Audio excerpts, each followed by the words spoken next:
Okay வணக்கம் guys. வரிசையாக நம்ம பார்த்துட்டு வர முக்கியமான கவிஞர்களில் இன்றைக்கி நம்ம பார்க்க போகிறது முடியரசன். ஸோ இவரும் வந்து சிலபஸில் வந்து ஒரு முக்கியமான கவிஞர் தான். இவரை பற்றின டீட்டெயில்ஸ் மோஸ்ட்டாக எக்ஸாமில் என்னென்ன கேட்பாங்களோ எல்லாத்தையுமே வந்து கவர் பண்ணியிருக்கோம். ஸோ ஸ்டார்டிங்லேருந்து பார்க்கலாம். இவரோட இயற்பெயர் பார்த்தீங்கன்னா துரைராசு. இவரோட ஊர் வந்து தேனி மாவட்டத்தில் உள்ள பெரியகுளம். வந்து தேனி மாவட்டம், நல்லா பார்த்துக்கோங்க.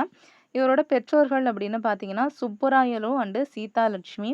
இவரோட காலம் 1920லேருந்து 1998 வரைக்கும். இவரோட நூல்கள் தான் வந்து முக்கியமானது. கொஞ்சம் நூல் தான் இருக்கும். அந்த சில நூல்களுமே வந்து முக்கியமானதாக இருக்கும். பூங்கொடி, காவியப்பாவை அண்டு வீரகாவியம், அப்புறம் முடியரசன் கவிதைகள். இந்த 4 தான் வந்து முக்கியமாக புக்கில் கொடுத்துருப்பாங்க. ஸோ இது 4த்தையுமே வந்து மெமரியில் வச்சுக்கிறது ஈஸி. அடுத்து இவருக்கு இருக்க சிறப்பு பெயர் அப்படின்னு பார்த்தீங்கன்னா கவியரசு. இந்த கவியரசுங்கிற பேரை வந்து வழங்கினவரும் சரி, அந்த வழங்கின இடமும் சரி முக்கியமானது. இது ரெண்டுமே வந்து எக்ஸாமில் கேட்கக்கூடிய கொஸ்டின் தான். அதை பற்றி நம்ம பின்னாடி பார்க்கலாம். ஸோ நெக்ஸ்ட்டு இவரோட கவிதைகளுக்கு தமிழக அரசு வந்து 1966 வந்து பரிசு கொடுத்துருக்காங்க. அண்ட் இவருக்கு வந்து கவியரசுங்கிற பேர் எங்கே வழங்கியிருக்காங்க அப்படின்னு பார்த்தீங்கன்னா பரம்புமலையில் குன்றக்குடி அலைகளால் வந்து இவருக்கு கவியரசு அப்படிங்கிற பட்டத்தை வந்து வழங்கியிருக்காரு. நெக்ஸ்ட்டு இவரோட ஒர்க்கு பார்க்கலாம். இவர் வந்து தமிழ் ஆசிரியராக பணிபுரிஞ்சிருக்காரு. எங்கே அப்படின்னு பார்த்தீங்கன்னா காரைக்குடியில் மீனாட்சி சுந்தரனார் உயர்நிலைப் பள்ளியில் தமிழ் ஆசிரியராக வந்து வேலை பார்த்துருக்காரு. அப்புறம் பாரதிதாசனோட தலைமுறை கவிஞர் யார் அப்படின்னு கேட்பாங்க. அதுக்கு ஆன்சர் வந்து முடியரசன் தான். நெக்ஸ்ட்டு பார்த்தீங்கன்னா இவர் வந்து யார் யார் கூட நெருங்கி பழகியிருப்பார் அப்படின்னு பார்த்தீங்கன்னா தந்தை பெரியாரோடையும் பேரறிஞர் அண்ணாவோடையும் ரொம்ப நெருங்கி பழகுனவராக இருந்திருப்பார். அண்டு சாதி மறுப்பு திருமணம் செஞ்ச கவிஞர் யார் அப்படின்னு பார்த்தீங்கன்னா அது நம்ம முடியரசன் தான்.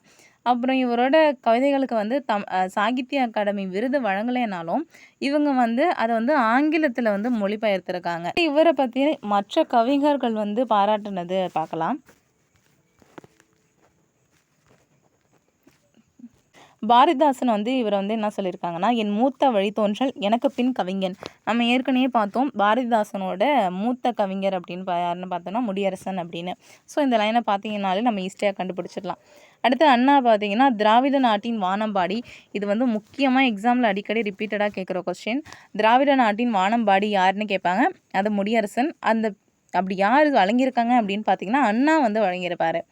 அடுத்து பெரியார் என்ன சொல்லியிருப்பார் அப்படின்னு பார்த்தீங்கன்னா கவிஞன் யார் என்பதற்கு எடுத்துக்காட்டு தானையா பகுத்தறிவு கவிஞன் முடியரசன். இப்படி முடியரசனை பெரியார் வந்து புகழ்ந்திருப்பார். அடுத்து முடியரசன் எழுதின கவிதையை வந்து நம்ம ஸ்கூல் புக்கில் கொடுத்துருப்பாங்க. ஸோ அதை நம்ம வந்து கொடுத்துருக்கோம். ஒன்ஸு பார்த்துக்கோங்க. இதில் வந்து இந்த இடத்துல இல்லு வந்து விட்டுருக்கோம். ஸோ அதையும் வந்து கொஞ்சம் ஒன்ஸ் பார்த்துக்கோங்க. நெக்ஸ்ட்டு இவரை பற்றின அதர் கொஸ்டின்ஸ் என்ன முக்கியமாக கேட்பாங்க அப்படின்னு பார்த்தீங்கன்னா யார் கவிஞன் அப்படிங்கிற பாடலோட ஆசிரியர் யார் அப்படின்னு கேட்பாங்க. முடியரசன். காசுக்கு பாடுபவன் கவிஞன் அடியவர் யாருன்னு கேட்பாங்க. அது முடியரசன் தான். ஸோ மோஸ்ட்டாக முடியரசனை பற்றி எக்ஸாமில் என்ன கேட்பாங்களோ அது எல்லாத்தையும் பார்த்துருக்கோம். இதே மாதிரி ஒரு கவிஞர்களை வந்து நெக்ஸ்ட்டு பார்க்கலாம். And thank you guys.